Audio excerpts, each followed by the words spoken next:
Okay, what's up, y'all? Vlogmas day 5.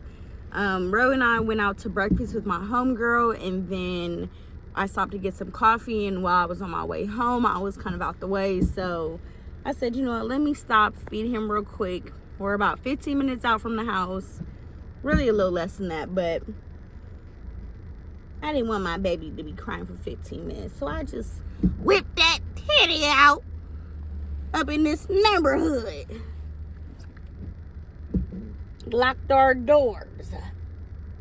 Fed my baby. I do have him layered. I don't just have him in this onesie. He's got on some like long johns, and then a shirt, some pants, and then this. So my Buki is layered up, y'all. He is layered up. Vlogmas, y'all, it's not hard per se, but I think it's hard because I have nothing prepared.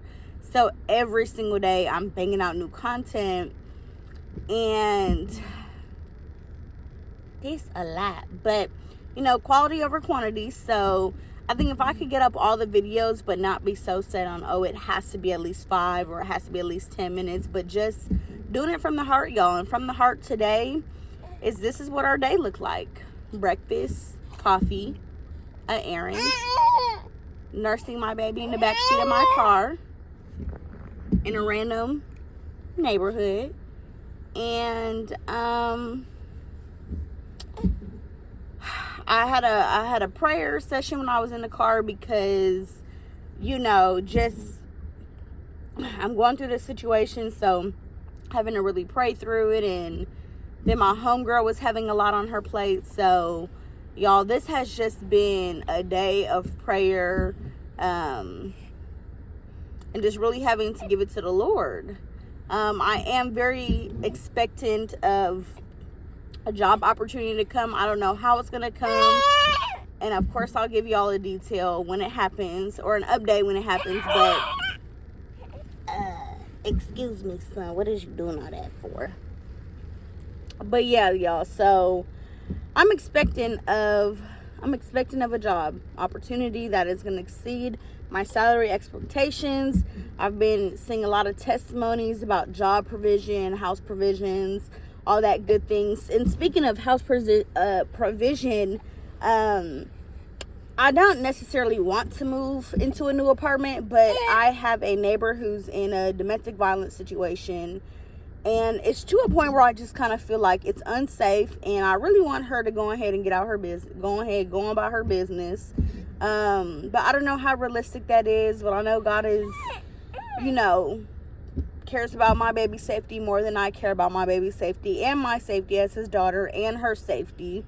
And so I find myself getting a little convicted, because I have been telling my friends about this situation, and you know, kind of watching it go down on my camera, not the actual fights, but like the aftermath. And then the police have now come up to the apartment twice, and they had asked for some footage because some crazy stuff went down, y'all. I think he stole from her. I heard something about somebody getting shot, but I didn't hear no gunshots, so I'm not sure about that. But anyway, I found myself, you know, just talking about the situation more than I was praying about it.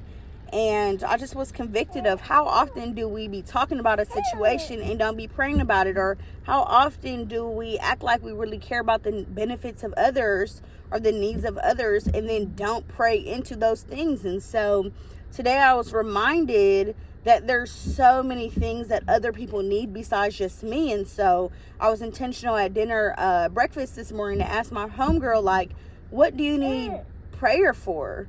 You know, and then another friend had a need, so you know, we did an errand. And it's just what Jesus would do, right? And you know, praying for the lady that's in the abusive relationship, that, you know, let this be the last time ever in life that a man puts their hands on her. And you know, we pray for her salvation, and we pray for his salvation and righteous justice, right? Or righteous judgment towards everybody involved. And you know, just pray for anybody that's affected because of this relationship. Oftentimes we think that our actions only affect ourselves. You know, we mind our business in situations when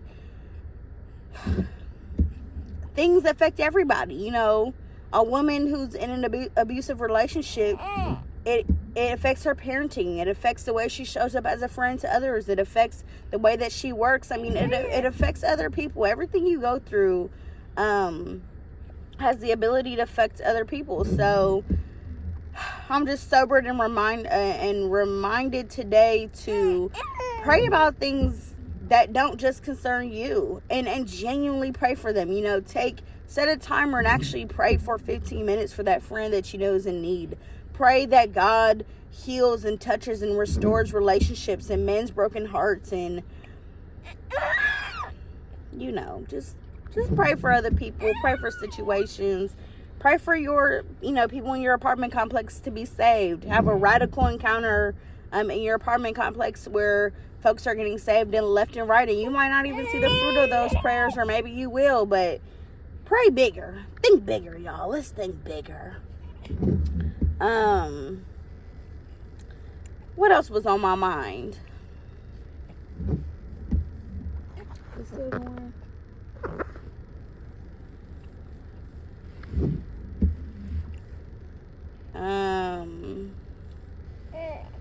I don't think there's anything else on my mind, so I'm gonna go home.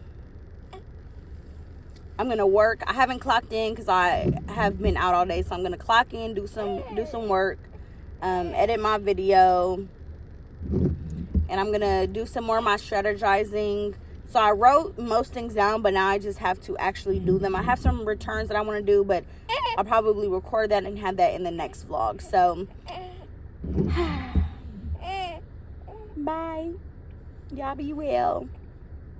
Okay. Bye.